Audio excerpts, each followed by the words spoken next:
Hey guys, welcome to the Simplify Your Life podcast. It's Coach Simona, and I'm glad you decided to tune in.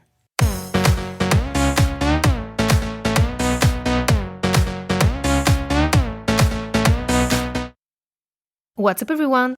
In today's podcast episode, we're going to talk about how to work on your money mindset. And I'm going to share with you 7 money lessons that completely changed my life. I will also give you 3 book recommendations that will shift your money mindset. Quick disclaimer before we move on. I'm not a financial advisor, and I'm in no way, shape, or form qualified to give you money advice. I'm just going to share with you my experience, so take everything I say with a grain of salt. Now let's jump right into it. We all know that money can be a sensitive subject, especially if our parents had a hard time talking about it. That's why it's so important to address it as a grown-up and work on your money mindset. Let me briefly share with you my story.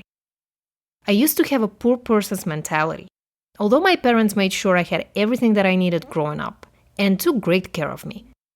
The truth is, I just wasn't educated about money. I thought it was something you had to really struggle to acquire and something super easy to lose. It was almost as if money and I were in a toxic relationship, and I didn't know what to do about it.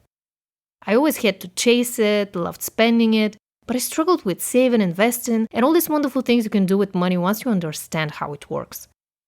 This money mindset of scarcity led me to make many bad choices in my early 20s. I didn't know how to make, save, and invest money, and I believed that people who had money were greedy and not very spiritual. I was looking at money from the wrong angle. My mindset at the time was all about scarcity, so I had to work on creating a mindset of abundance and generosity. One book that helped me get there was I Will Teach You to Be Rich by entrepreneur and financial advisor Ramit Sethi. I remember when I read Ramit's book and first started working on my money mindset. I felt as if a whole new world had opened up in front of my eyes. I no longer thought that making money was reserved for an elite group of people, nor that having money meant not being spiritual, which actually leads me to my first tip on how to work on your money mindset. Find out what's blocking you from creating financial abundance in your life. We're going to do a quick exercise to go back to the root of the problem and understand why you're struggling with creating abundance in your life.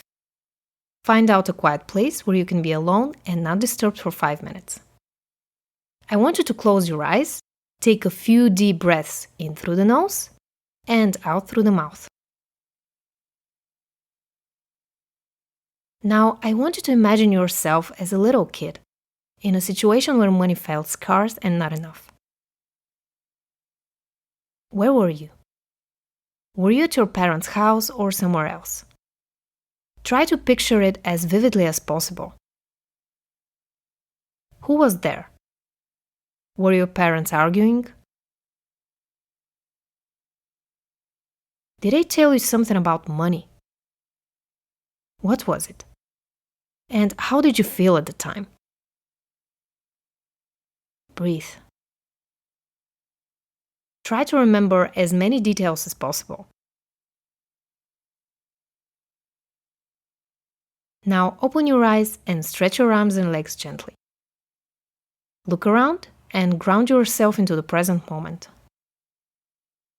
The purpose of this exercise was to go back to the root of the problem and understand where your limiting beliefs about money came from.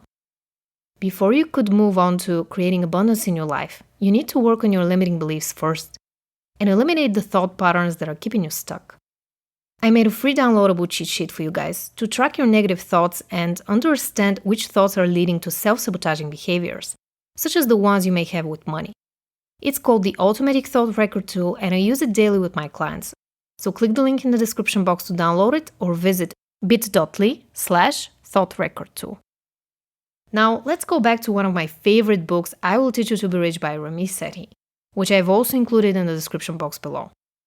This book got me to admit that I was the only one responsible for my finances. It opened my eyes to the simple truth that is actually my second money lesson.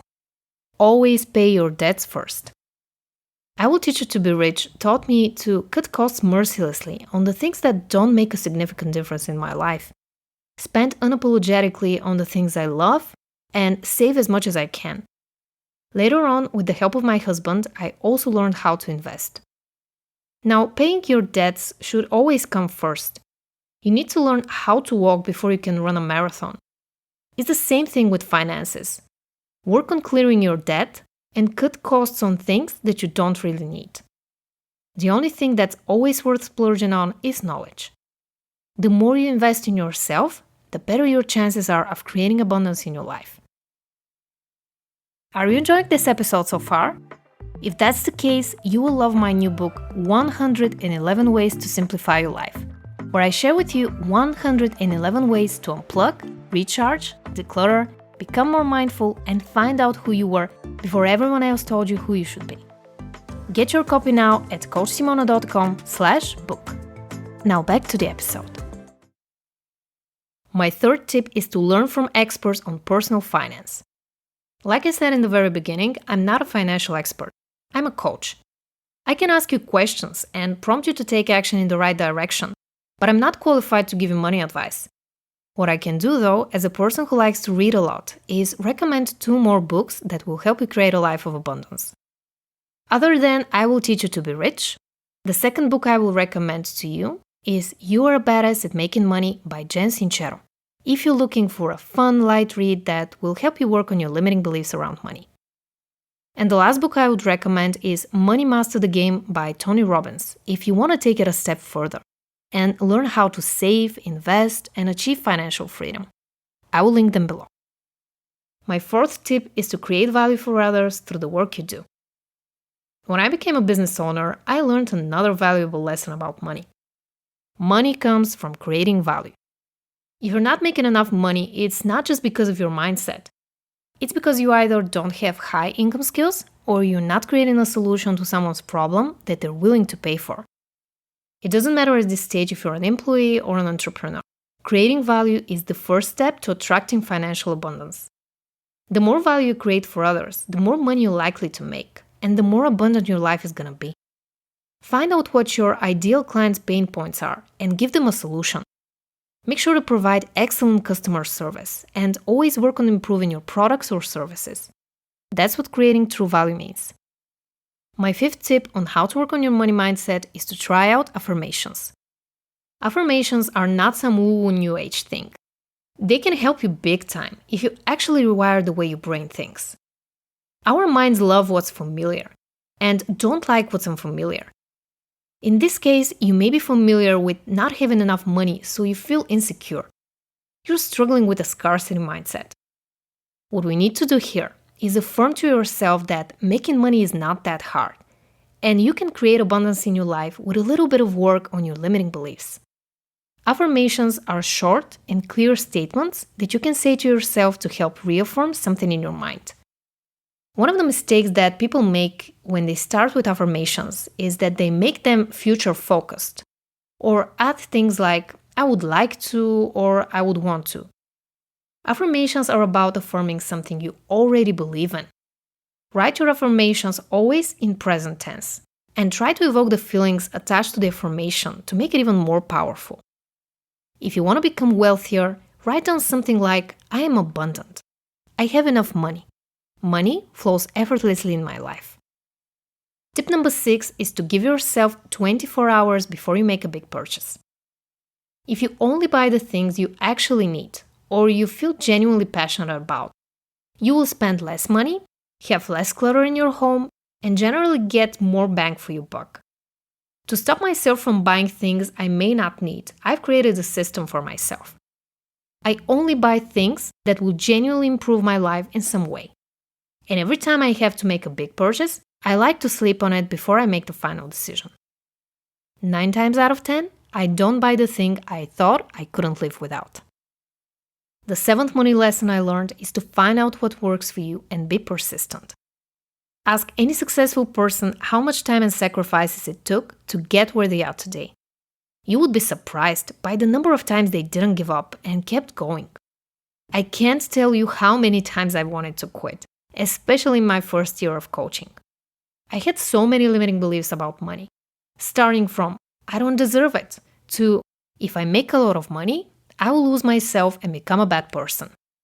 None of this was true, but that was my old belief system, and I had to work really hard to change it.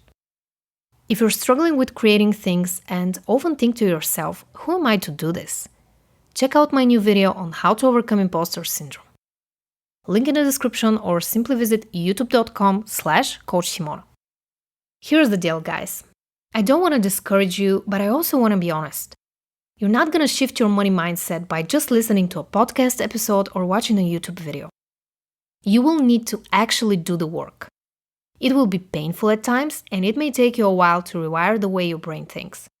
But if you really want to change, start by downloading your free cheat sheet and read the books that I recommended. And if you've read some of them, I would love to hear your thoughts. Thank you so much for listening. If you enjoyed this episode, please like it. And subscribe to my channel if you don't want to miss out on my weekly podcast episodes. I love you guys, and I'll talk to you in the next one.